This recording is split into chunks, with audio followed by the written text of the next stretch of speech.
Welcome to Breakups, Broken Hearts, and Moving On with Janice Formicella. I'm Janice Formicella, a breakup coach passionate about supporting others to learn from their breakups, overcome loneliness, love being single, and see the end of a relationship as the beginning of a magical, sexy new chapter in life. I am here each week to share with you the tools that I have learned through my own painful breakups, through hitting rock bottom more than once, and through working with people all around the world to heal their broken hearts. If you are looking for hope and strength to move on from your breakup and resources to enjoy your new life, you are in the right place, and I've got your back.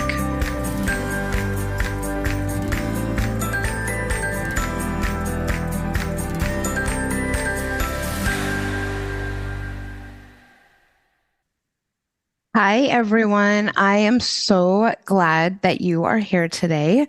And as always, if you pushed play because you are hurting from a breakup, I'm so sorry. And I am thinking of you with this episode. Most of us want to move on from a painful experience, right? Especially when it involves other people. A lot of us feel stuck because of our breakups or our falling outs with people. And why is that? Dwelling on the past is stressful, it is distracting, and it prevents us from having truly intimate relationships with others. If we are focused on what went wrong with people from our past, it's really hard to see what's going right in front of us. Not moving on causes some people to sink into depression. And I'm not sure if you've heard this before. I'm sure I've said it on the show, but something that really resonated with me a while back when I heard it is that depression is often caused because of a preoccupation with the past, whereas anxiety is caused by a preoccupation with the future. Let that kind of sink in. When I heard this, it was a big aha moment for me. And it really has helped me to tackle both issues. I have struggled with depression and anxiety for a large part of my life. And when I started to think of it in those terms, I don't know, I kind of felt like I had more control over both things. Not moving on can cause otherwise really lovely moments with people to be altered or even completely ruined. Let's be honest. And I have done it myself. I had a very painful experience with some family members late last year. I won't go into the details. It took me a long time to feel that I was over it, or at least a long time in Janice land as someone who really addresses things like this head on. And I guess in some ways I'm still working on it. And that's something that we're going to talk about later is how, do you still think about things, even if you've quote unquote moved on?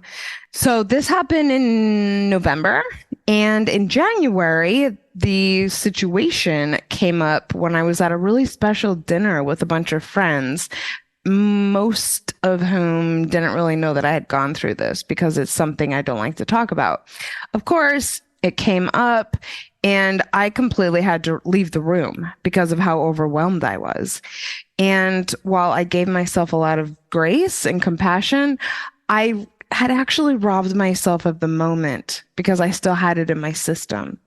There was another time this year that I was at dinner with some other friends and something came up about a falling out that someone else had with actually a flatmate over a year ago.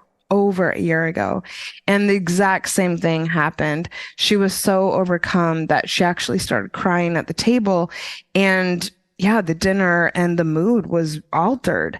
And I really wanted to help her. It was someone I didn't know very well. And I definitely wanted to, offer her coaching or support of some kind because my heart just went out to her and the pain that she was still feeling from treated so unfairly by someone, but also so long ago. After a breakup, a lot of us want to move on so that we can stop thinking about our ex. Some thoughts are very painful. And a lot of the people who are close to us might tell us to just move on. And that is because it's hard to watch someone they love hurting. And this is partially why I became a breakup coach, is because I had people tell me that. And not only did I not know what moving on meant, it just wasn't helpful to have someone be so dismissive when I was in so much pain. It's really hard to accomplish something that's abstract. Moving on is abstract. A lot of people ask me what it actually looks like. In fact, whenever I do group coaching, it comes up. It's something I've gotten very used to answering, but I've never done 30 or 40 minutes on the topic. Today, I'm going to talk about some of my go-to responses, but with some other benchmarks that everyone can use to motivate themselves to continue to put in the work, or just find pride in the fact that you've accomplished some of these things or that you're about to. I really want this episode to get in your head. I want you to take notes. I want it to sink in. And of course, if you'd like personal, very intimate support moving on, you can always contact me at breakuppod.com or using the info in the show notes. Merriam-Webster defines move on as to go to a different place, subject, activity, etc. When it comes to a breakup, I see this as moving on from having your ex take up a lot of space in your day and from having a hard time seeing the future without them to a place of picturing goals and a bright future that doesn't involve them at all. One of the first stages to getting to this point is getting to a place of acceptance. I talk about acceptance a lot. It is a very powerful place to be in. Acceptance happens after we go through a few other stages in the grieving process. So if you're not there yet, go easy on yourself. I have developed my own theory of the stages of grief as they apply to breakups.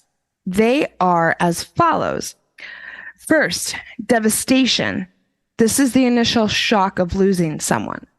Second, denial. This is what a lot of people go through when they start to maybe focus on getting their ex back. They are hoping that maybe it will work out.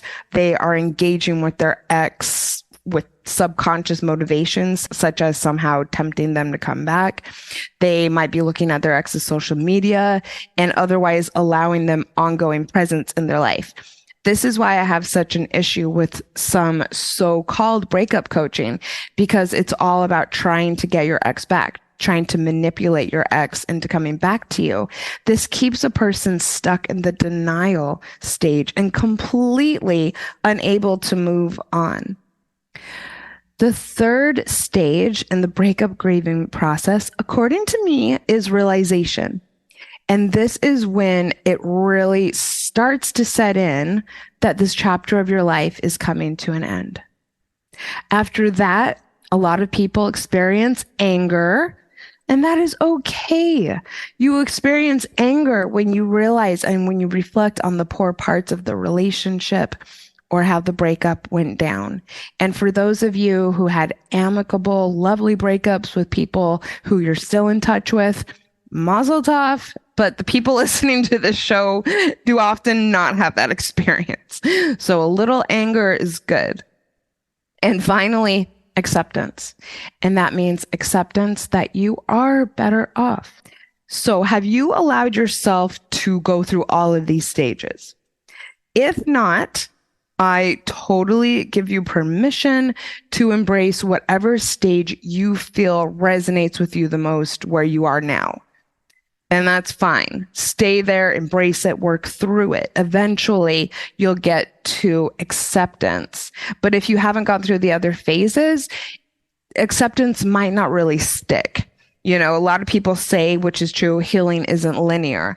I do think that you can get to a point where you are healed and where you do feel acceptance, but it comes because we've worked through these other stages. If you haven't, you might feel acceptance for a little while and then shoot all the way back to denial or devastation. So let's talk more about acceptance. It is such a powerful foundation for fully moving on. For me, as someone who's gone through this multiple times and guided and supported a lot of people through it, feeling that you have accepted your breakup means knowing that it had to happen, accepting that you will be better off, not trying to get them back or hoping they will come back, and picturing a future without them. If you can be super intentional about getting to this point, you will start to notice that you are moving on more and more each day. And again, I know that that might sound great, but this episode is about what it looks like day to day. Let's dive into this.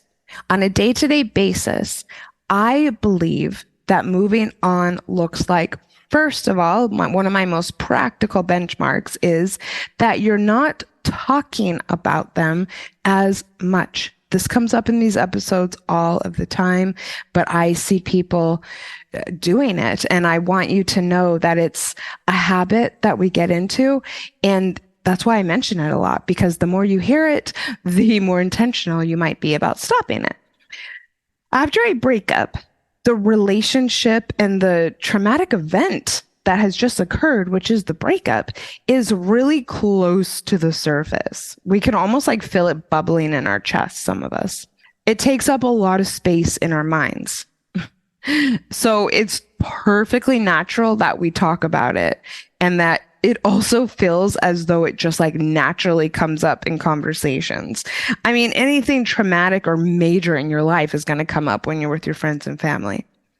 And also, I feel like we really want to be validated, especially by our friends and the people around us when we go through a breakup. This may be even more significant if our friends and family knew our ex. We may really be craving, people telling us like, oh yeah, they weren't good enough for you, or yeah, you're better off, or you're totally right. My friend Christine would tell people that my ex didn't deserve me. And while it's definitely not something that I want her to say now, at the time, I mean, I have to admit, it felt good, right? I would say that this stage, when you're talking about it a lot and when you're looking for the validation, that would probably be more likely to be a compulsion during like the devastation or the anger phases. So when we're starting to move on, we will find that the breakup is less in our head. And that is because we have done a lot of processing, hopefully. And we don't need as many reinforcements. And also it's just simply not coming up as much. I went through a breakup recently, and because this is just like what I do day in and day out, I kind of gave myself a bit of a time frame as far as how long I would allow myself to talk about it. And during that time frame, when I would go out with my friends, I admit that I did talk about it. And it was healing and it was great. But after the time was up, which I think I gave myself about a month, I then had two friends who I spoke to about it, two friends who knew my ex, two friends who know me very well, Kelsey and Christine. Huge shout out to both of you. And then eventually, I pretty much stopped talking with even them about it. So I phased out, and it was really when I was hanging out with both of them regularly or talking with them regularly, and my ex didn't come up. I knew that I had moved on, and it felt amazing to get it out of my system, and it will feel amazing to you too. Number 2, you will know that you have started at least to move on if you're not ruminating on regret. Relationships are so complex, and therefore breakups are so complex. And they also take two people. And because relationships start out so wonderfully and the feelings are something that we want to get back, it is so easy to slide into regret when it all falls apart and to blame ourselves. I am someone who thinks that regret can actually serve a purpose in life and in personal growth, and that in some cases there is a place for it. I know a lot of people say have no regrets, but I feel regret is another way of accepting and being honest with ourselves that we would have done things differently. So I say let it in and learn from it. It's a powerful chance to reflect on our breakups, learn from our relationships, reflect on the type of partner we want to be in the future. And there is also a bit of like an expiration date on how long this can be useful rather than self-destructive. Please remember that you cannot change the past. Please remember that the lessons you learn from your breakup are to guide us, to guide you in the future. They are not there to improve a relationship that has ended. When you stop dwelling on regret and instead become grateful for the lessons you have learned, you've probably reached an important benchmark on the moving on journey. Number 3, you may know that you've moved on if you're not feeling angry or quote unquote triggered when you think about the breakup or your ex or the relationship. This is important. And this kind of goes back to what I was saying at the beginning of the episode, and that is you deserve to enjoy the moment. You deserve to enjoy every moment in life and to let the joy grow. When you feel easily triggered by memories of your ex, it is very hard to be in the moment. It's very hard to let the joy in your life expand. And it's normal and it's natural. And I hope you give yourself so much grace and compassion if you're listening to me right now and feeling like, oh shit, I'm still being triggered. Your ex is coming up or something that reminds you of your ex is coming up and it just like, boom, affects you. That's fine. It's normal. It's one stage of the journey. I also hope that you will use each triggering experience as a chance to learn so that you can work through them. These don't have to control our lives, but they are also our responsibility and no one else's.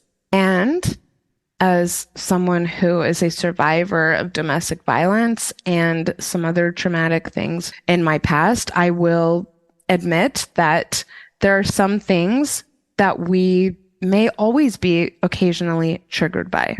And because of this, I know that there are some things that I have to work really hard on to not get worked up when they come up or when I feel triggered by them. And it's not 100% of the time that I do, but I would say it's a lot of the time.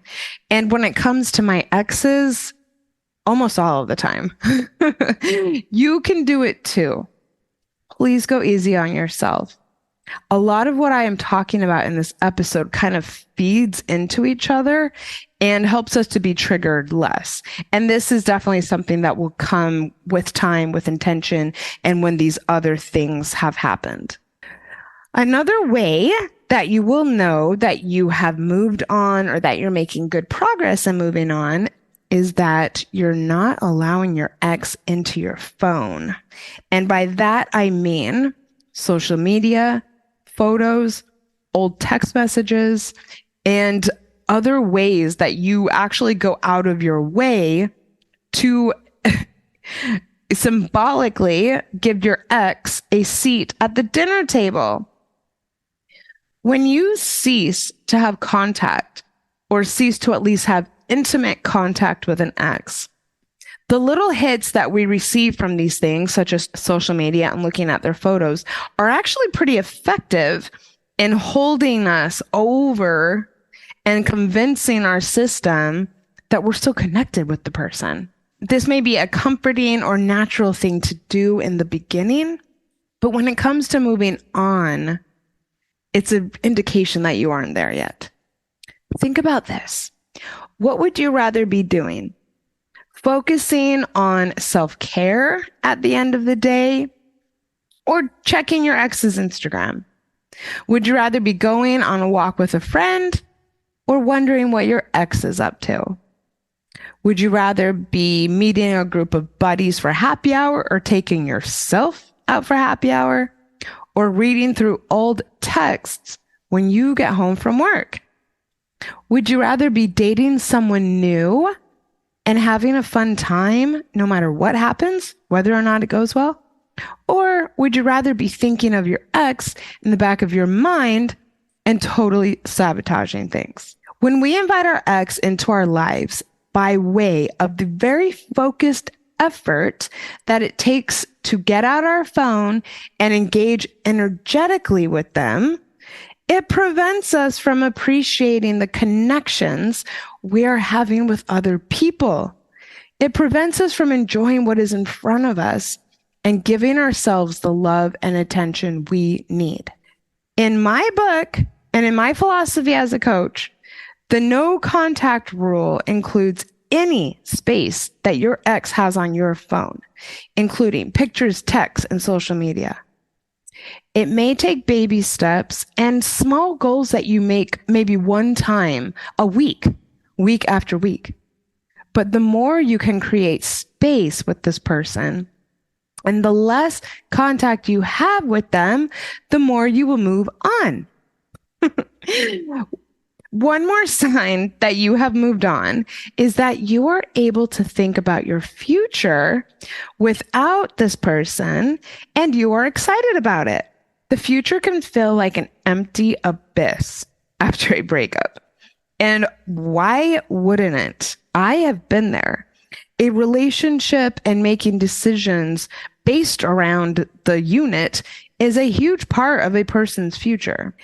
I have planned my life around multiple people and felt really disoriented when things didn't turn out the way I felt they would or I expected they would. And to be honest, this is one reason that I love the solo movement. And I love basing my future plans primarily around my own desires. A lot of things have fallen into place for me once I've started living that way. There's a period of time after a breakup that you will likely find it really hard to see into the future. This is okay. It doesn't mean that you need to get the relationship back or that options aren't there. Just because you can't see the options doesn't mean they don't exist. It just means that you're getting used to a new set of options. Go as slow as you need during this phase. You don't need to make a vision board tonight. Let the vision materialize. Getting to this point is a big part of what I work with people on, and it is a cool process to watch. Especially with my 3-month clients, the transformation is something that everyone makes, and it's a beautiful thing and it's a powerful thing. And I work with people who are crying for their first couple of sessions and who are thriving in their new reality by the time we're done working together. But you get to the point with a huge amount of acceptance and a lot of intention. And it's different for everyone. You know, some people have moments where they kind of realize it's happening, like, oh my God, I'm feeling better and I'm excited about things. And they realize that the future is unfolding and their ex is in what I like to call the rearview mirror. Other people might just completely journal the hell out of things, rewire themselves, do more intentional legwork to get there. It's different for everyone, but the end result is the same. When you are able to see your future without the person, you will have turned a huge corner with moving on. How is all of that feeling? I'm going to take a quick commercial break, let all of that set in. And when we come back, I'm going to talk about dating again and whether or not moving on means you no longer think about the person. Nothing shatters your life like a breakup, and the feeling of a broken heart is real. I know that it seems impossible right now, but there is hope and there are ways to heal. I would love to work with you one-on-one to heal your broken heart and put your breakup behind you. My personalized coaching programs are designed to pinpoint what will be most effective in helping you to move forward and make this breakup a part of your past. I believe in you. Message me at breakupspodcast@gmail.com or hit me up on Instagram at breakupspodcast, and let's connect about creating a magical plan of action to get this breakup in your rear view mirror. Welcome back, everyone. There are a couple of common questions that I get about moving on. Like I said before the break, one is about dating again, and one is about thinking about the person. Let's talk about it. What about dating again? Everybody gets to a point where they want to date again in a completely different point of their healing journey. Some of my clients love being single so much that they completely put it off for quite a while. That's certainly probably my process. I think my life is amazing. And yeah, I don't know. It's not like the biggest priority in my life, especially after a breakup. Some people, especially divorcees, are so ready to get out there. And some people work with me really closely to discover what they want and then get out there and have an amazing experience. It's different for everyone. Getting under someone does not necessarily mean that you will get over them, not at all. That being said, if you do decide to date after your breakup, you will know that you're doing it from a place of moving on with a few benchmarks. First of all, you will be dating from a place of having moved on if you're not using dating as a band-aid. This means not convincing yourself that it will help you feel better. No. And this means not using it as some sort of magical cure for the loneliness that you might be feeling right now. It means being excited and hopeful about dating. It means just looking forward to meeting new people. It means having faith that something's going to come out of it and that you'll either find a match or just have fun. And it means having a great attitude about dating no matter what. I mean, even if you have a bad date, you can laugh it off, right? Dating from a place of having moved on absolutely means not going on dates or chatting with people and comparing them to your ex. Nothing good can come of this, and it means you have a strong attachment to the good days of your last relationship. And also, no one who you're dating wants that. That's really not fair to the other person. Another sign that you have moved on to the point that you may want to date again is that you have healed enough and have done the work to explore what you want out of dating and or what you need and desire out of your next relationship. Because I really want to be clear, I don't always think that dating is for the purpose of finding a relationship. I think that casual dating is totally fine. I think that the solo lifestyle is a valid one.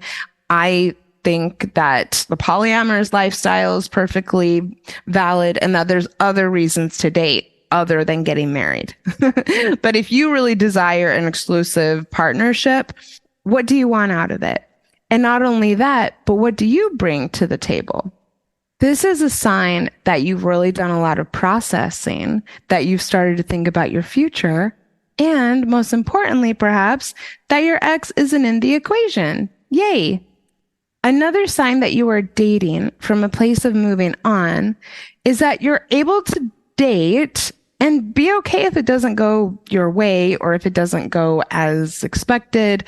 And that's another topic. Try and have as few expectations as possible.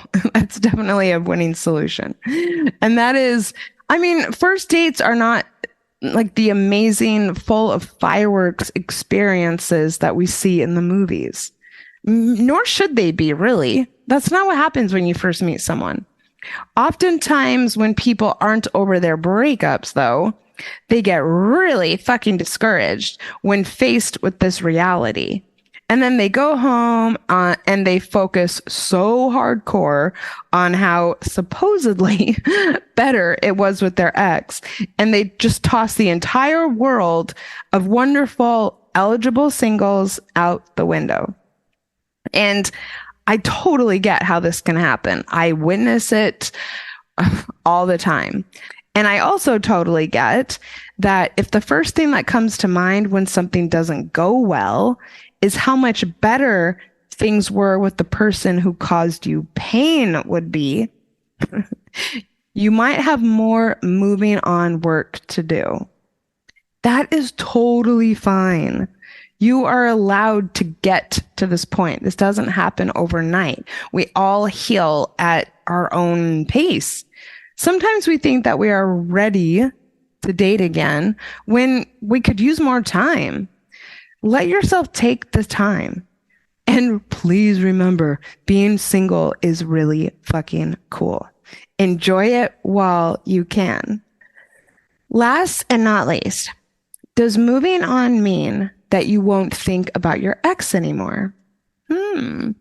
This is such a great question. And for people who are in regular daily pain because their minds are filled with their ex, I understand why you'd really want to know, is this going to last forever?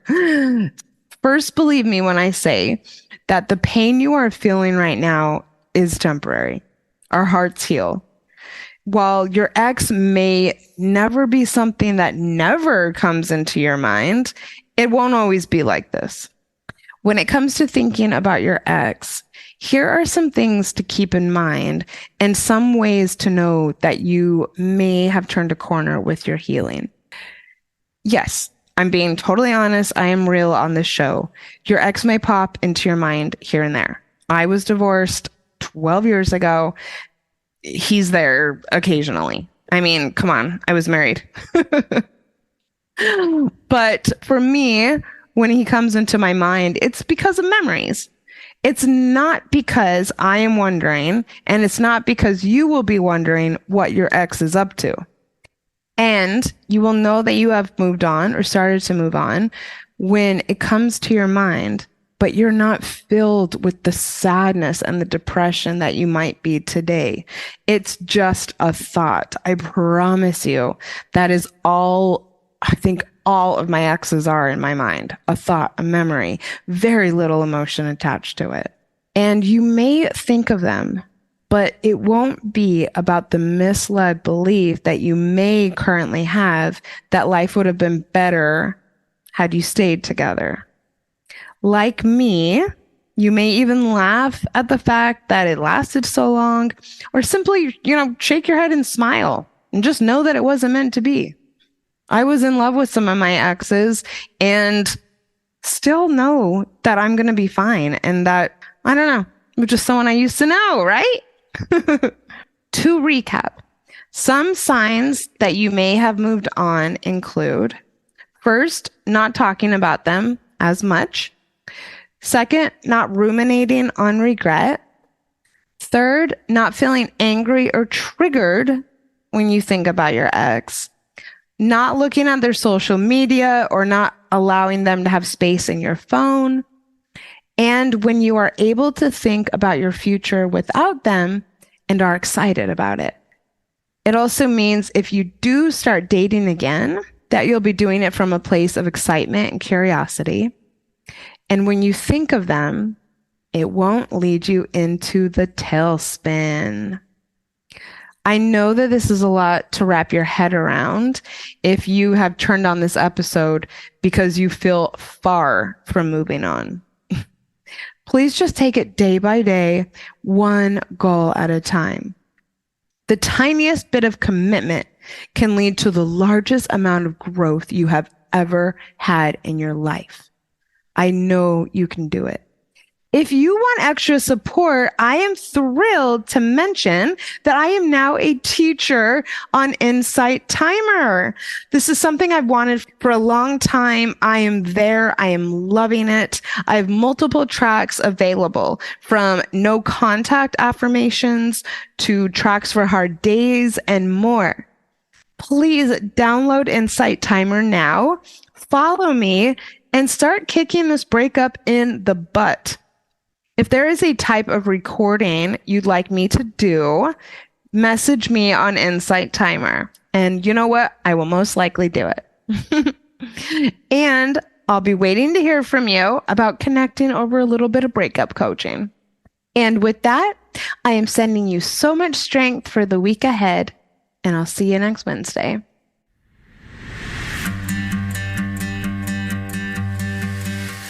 Thank you for listening to Breakups, Broken Hearts, and Moving On with Janice Formicella. I sincerely hope that you found today's episode inspirational or useful. I would love to support you on your healing journey. All you have to do is send me a message on Instagram at Breakups Podcast or email me at breakupspodcast@gmail.com, and I will be in touch to get you started. Remember, if you are struggling with a broken heart, your feelings are temporary. I am sending you so much love and luck for the week ahead. You've got this.